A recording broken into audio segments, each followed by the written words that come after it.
Martedì 16 luglio, Beata Vergine Maria del Monte Carmelo. È il 198° giorno dall'inizio dell'anno, ne mancano 168 al termine. Il sole sorge alle 5:38 e tramonta alle 20:55. La luna si leva alle 16:35 e tramonta a mezzanotte e 54.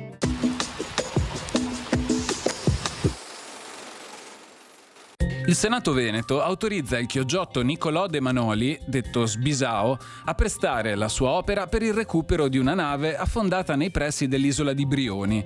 Precursore dei moderni palombari, il Manoli aveva inventato, riferisce il decreto, un certo vestimento, cosa davvero supernatural, come il qual va sotto acqua e ti dice di poter stare per ore 6 senza nocumento, lavorando come se il fosse in terra piana.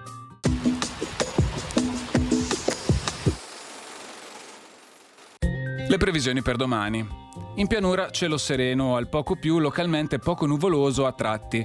In montagna tempo un po' variabile con spazi di sereno alternati ad addensamenti nuvolosi.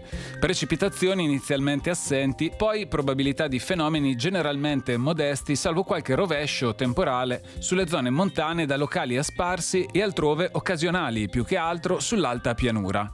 Temperature minime stazionarie o in locale leggera diminuzione ad ovest e un po' in aumento altrove, massime in leggero aumento.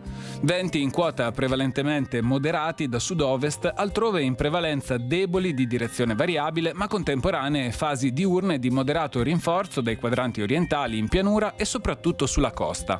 Mare a tratti quasi calmo, a tratti poco mosso.